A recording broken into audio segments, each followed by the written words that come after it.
Hello, hello, it's dinner time.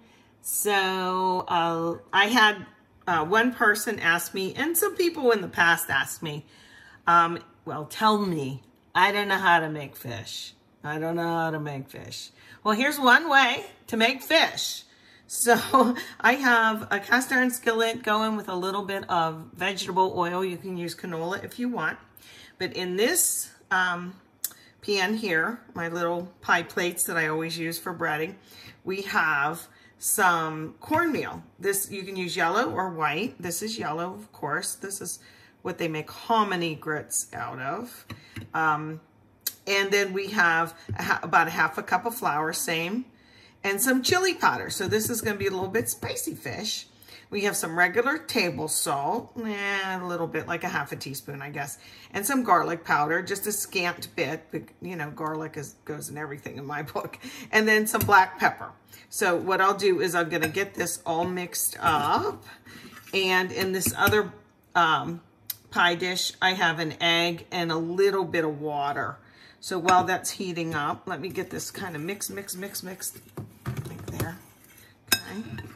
I should have mixed it ahead of time, but I wanted to make the video a little bit fast for us. I guess I could have sifted it all too, but you know, get over there. So while I'm doing this, I will tell you this is Atlantic cod, but it was frozen Atlantic cod. I do like to buy fresh when you can, but it's harder and harder to find without going to a specialty store or Restaurant Depot or something like that to get it really, you know, that it's never been frozen, but it is quite expensive that way too. Okay, so same one. I'm going to just mix this up a little bit with the water, not milk this time, I'm using water. And we're going to put it in the cornmeal, then the egg wash, and then the cornmeal again. And then into the skillet. I'll turn the camera towards the skillet. I'm trying to get better at this stupid camera business, but I'm still not so good at it. Okay, so I have 3 pieces for dinner tonight. So the first one's going to go in. And let me put this to the side. I'm going to use my hands and just get it pushed in there. Okay. And I'll have to make sure that oil is hot enough. Okay, flip that around. Oh, I see the chili powder flakes on it. See it? And back into the cornmeal. Okay, get over there. And I'll push it in gently. Now, the way you can tell if your oil is hot enough, and I don't have it super deep. Let me do all 3 of these first. Okay, let me get another dish. And then I'll turn the camera to the oil, okay? But this is number 1. Number 1 piece. It should go straight in. So we'll do our little flour, chili powder, garlic, pepper, salt, and cornmeal. Okay. Did anyone ever eat cornmeal mush, we called it? It was cornmeal that my mom would make a big pot of, and we ate it for cereal, like cream of wheat, which I still adore, my cream of wheat. And I love cornmeal mush, but I tried to make it out of this same cornmeal mix, but it just wasn't the same. I guess I needed my mama to make it, right? She used to make a giant pot. I do remember that growing up. Push that in there. One more. Come on, you. Get in the pot. I had put a tiny bit of cornmeal on it first, just to kind of, you know, I put it on paper towels and tried to dry out the water that ultimately is in it when you buy frozen fish. Okay, this is just enough. Just one little eggy. Oh, look it. It's all falling off. That's okay. It'll still be yummy. Get in there. Gosh, I have just enough, don't I? And I have the mitts on.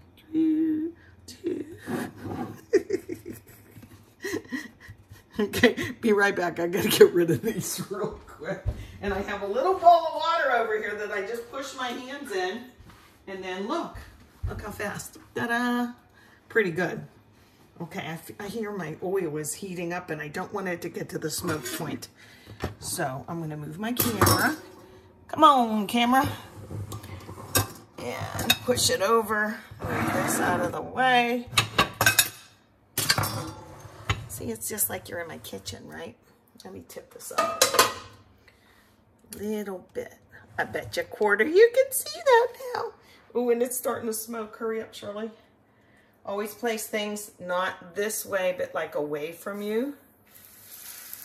There we go. Now I'm talking. Now I'm cooking.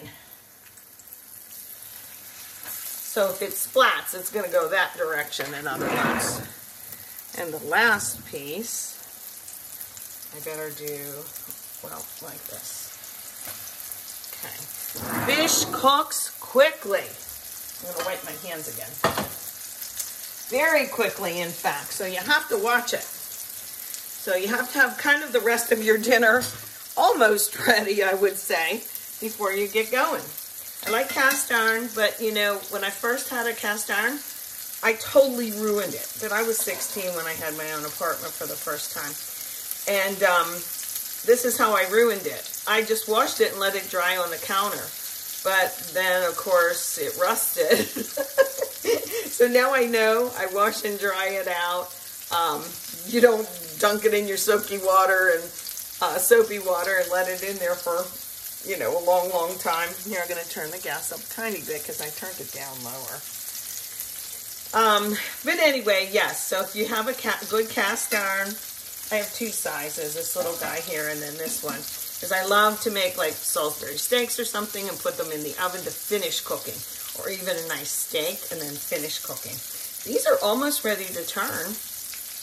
You see how protein, when it hits the heat, it shrinks up a little bit, and then it starts getting the color on the sides that you can see.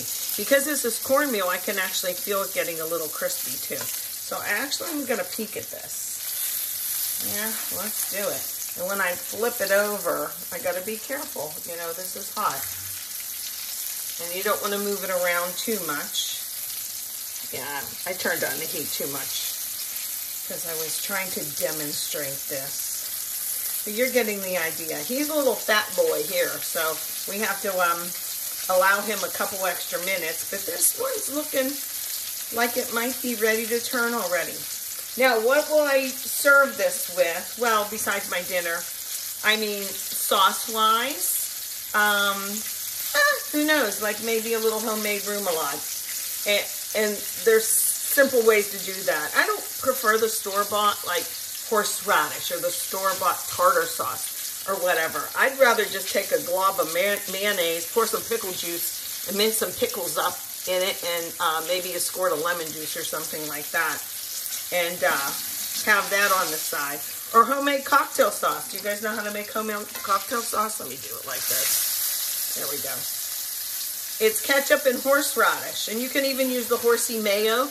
That's horseradish and mayo that comes in a little jar, you know, with your ketchup, and voila, you have cocktail sauce. This guy is ready. Come on, you can you fit? Looking good. Little catfish is good with the cornmeal mix too. So okay, well, I'm gonna cut this short. I'll make sure that this is finished cooking, and then maybe I'll show you the final product on the dish. Okie doke.